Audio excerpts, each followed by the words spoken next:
آج میں اور میرے بچے سب بھوکے ہیں اور کئی دن سے کھانا نہیں کھایا ہے۔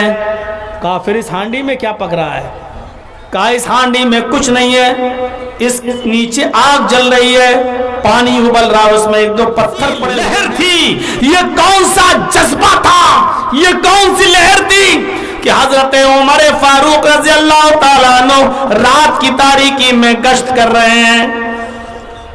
یہ کون سا جذبہ تھا کہ عمر فاروق رضی اللہ تعالیٰ عنہ رات کی تاریکی میں گشت کر رہے ہیں، رات کے اندھیرے میں، رات کی تاریکی میں گشت کر رہے ہیں اور غریبوں کو ڈھونڈنا چاہتے ہیں کہ دیکھیں کہ کس نے کھایا ہے اور کون بھوکا سویا ہے رات کے اندھیرے میں۔ اور بھیس بدل کر، چہرہ کپڑا اپڑا بدل کر ایک فقیر کی ڈریس میں نکل گئے اور جا کر گشت کر رہے ہیں۔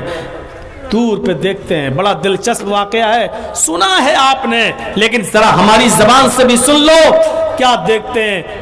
کافی دور پر ایک چولہا جل رہا ہے، کافی دوری پر ایک چولہا جل رہا ہے اور اس چولہے کے پاس ایک عورت بیٹھی ہوئی ہے۔ حضرت عمر اس عورت کے قریب جاتے ہیں تو کیا دیکھتے ہیں کہ چولہا جل رہا ہے، اس چولہے پر ہانڈی رکھی ہوئی ہے، ہانڈی میں کچھ پک رہا ہے، لیکن اس عورت کے بغل میں بچے رو رہے ہیں، اس عورت کے بغل میں اس کے بچے رو رہے ہیں۔ حضرت عمر نے پوچھا کیا بات ہے، یہ بچے کیسے رو رہے ہیں؟ کیوں تم ان کو چپ نہیں کراتی ہو، بچے کیوں رو رہے ہیں؟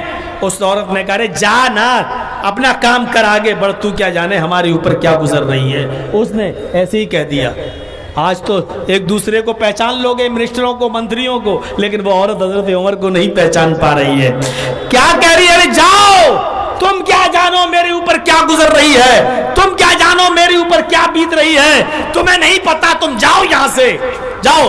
حضرت عمر اب اس کے پاس بیٹھ گئے۔ بہن اب تو تمہیں بتانا ہی ہوگا، میں تمہارا درد کم کرنا چاہتا ہوں، میں چاہتا ہوں کہ تمہارے غم میں میں بھی شریک ہو جاؤں، مجھے بتاؤ تمہارے اوپر کیا گزر رہی ہے۔ اس نے کہا چلو ٹائم بھی پاس ہو جائے گا، کوئی ہے بھی نہیں۔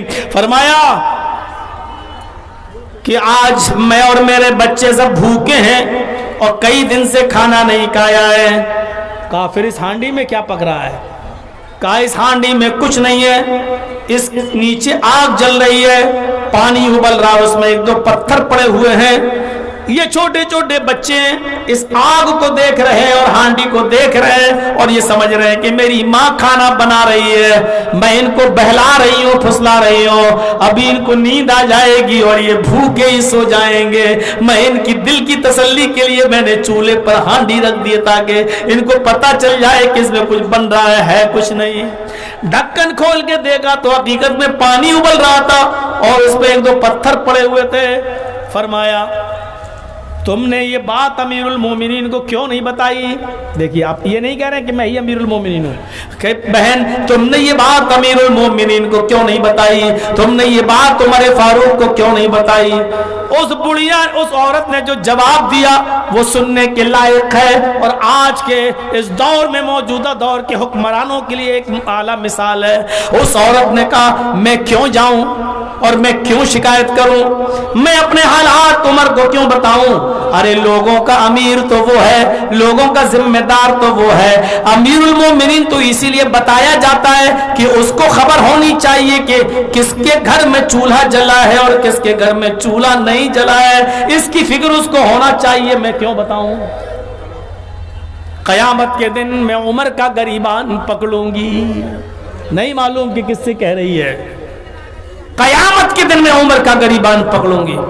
فرمایا بہن عمر کا گریبان پکڑ کے تمہیں کیا ملے گا؟ عمر کو تو معلوم ہی نہیں کہ تم اس حالت میں ہو۔ کہتی ہے کیوں نہیں معلوم؟ اگر نہیں معلوم ہے تو اس کو استعفیٰ دے دینا چاہیے۔ اگر وہ ہماری خبر نہیں لیتا ہے، ہماری خبر نہیں رکھتا ہے، ہمارے بھوک کا انتظام نہیں کرتا ہے تو اس کو اپنے امیر المومنین کے عہدے سے استعفیٰ دے دینا چاہیے۔ کڑوی تھی، سچی بات تھی، برا نہیں مانا اور ماننا بھی نہیں چاہیے۔ فوراً گئے کہ رکو میں تمہارے کھانے کا انتظام کرتا ہوں۔ گئے دربار خلافت میں پہنچتے ہیں، اپنے خادم اسلم سے کہتے ہیں اٹھو، اٹھایا، کہا ایک گلے کی بوری نکالو، آٹے کی بوری نکالو، اس کی بوری نکالو، اس میں گھی نکالو، اس میں یہ نکالو، وہ تیل نکالو، ساری چیزیں لے لی. فرمایا اس بوری کو اٹھاؤ میرے سر پہ لا دو. ان کا غلام خادم کہتا اسلم امیر المومنین، میرے آقا، میرے مالک، آپ اس سامان لاد کے لے جائیں گے جبکہ میں آپ کا خادم ہوں، میں آپ کا خادم ہوں، خدمت کرنے کا کام میرا ہے، یہ کام میں کروں گا، آپ کیوں کر رہے ہیں؟ یہ سامان میں اپنے سر پر لاد کر ہاتھ میں پکڑ کر لے جاؤں گا، آپ میرے پیچھے پیچھے چلیے لیکن سامان میں لا دوں گا. فرمایا اسلم نہیں. روتے ہوئے حضرت عمر فاروق کہتے نہیں اے خادم، اے اسلم نہیں، آج یہ سامان مجھے لادنے دو، میں اپنے کاندھے کے اوپر یہ بوری لا دوں گا، یہ تیل اور یہ گھی یہ سب میں اپنے ہاتھ میں پکڑوں گا، اس لیے کہ آج ایک عورت نے یہ کہا ہے کہ قیامت کے دن میں عمر کا گریبان پکڑوں گے. آج اس نے میرا نام لے کر کہا ہے آئے میرے خادم اسلم، آج تو تم میرا بوجھ اٹھا لو گے لیکن کل قیامت کے دن میرا بوجھ کون اٹھائے گا؟ کل قیامت کے دن میرا بوجھ کون دور کرے گا؟ کون اٹھائے گا میرا بوجھ؟ آج مجھے لادنے دو. اور حضرت عمر فاروق نے سامان لادا. چیف منسٹر سامان لاد کے لے جا رہا ہے. بہت آسان ہے مور کو دانا چگا دینا، بہت آسان ہے کیمرے کے سامنے آ جانا، بہت آسان ہے کہ گاؤں کو گود میں لے لینا، لیکن حقیقت میں خدمت اس کو کہتے ہیں. دنیا کو پتہ نہیں. اور عمر رات کی تاریکی میں اکیلی ایک عورت کے پاس اس کے بچوں کو کھلانے اور پلانے کے لیے جا رہا ہے. سامان لاد کر اس کے گھر پہنچ گئے وہیں عورت کے پاس اور جلدی سے کہا بہن پانی لاؤ. آٹا حضرت عمر گوندھ رہے ہیں. کہا توا رکھو، توا رکھ دیا. کہا بہن تم پیڑے بناتی جاؤ، میں روٹی بناتا جاتا ہوں. تم پیڑے بناؤ، میں روٹی بناتا جاتا ہوں. ایک پیڑے بنا رہی ہے، عمر روٹی بنا رہے ہیں.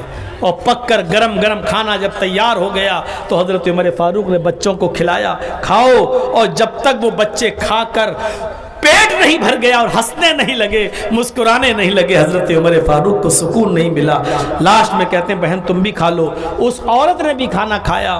اور جب حضرت عمر جانے لگے تو کہتی ہے پتہ نہیں لوگوں نے کس کو امیر المومنین بنا دیا. میرے بھائی امیر المومنین ہونے کے لائق تو آپ تھے، امیر المومنین بننے کے لائق تو آپ تھے، پتہ نہیں لوگوں نے حضرت عمر کو کیوں خلیفہ بنا دیا.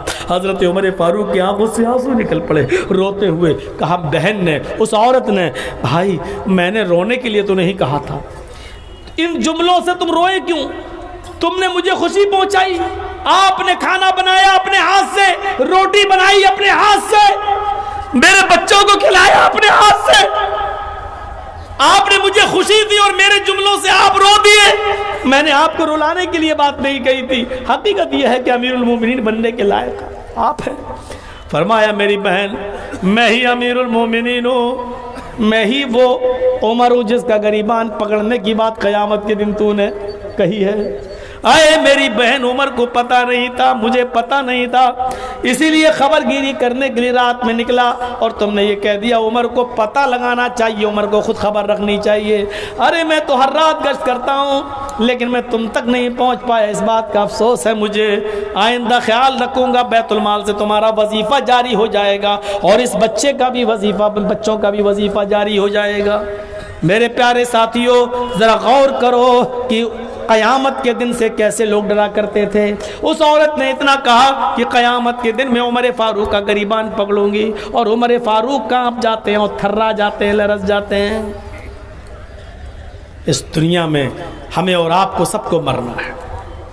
ہم اور آپ غور کریں، ہم سے ہمارے پڑوسی خوش ہیں یا نہیں، ہم سے ہماری بیوی خوش ہے یا نہیں، ہم سے ہمارے بچے خوش ہیں یا نہیں، ہم سے ہمارے دوست و احباب خوش ہیں یا نہیں. اس دنیا میں کچھ نہیں رکھا ہے میرے بھائی. جو تعلقات استوار کر لو، آپس میں ایک دوسرے سے رضامندی کر لو، آپس میں ایک دوسرے سے معاملات کو بنا لو، معافی تلافی کر لو.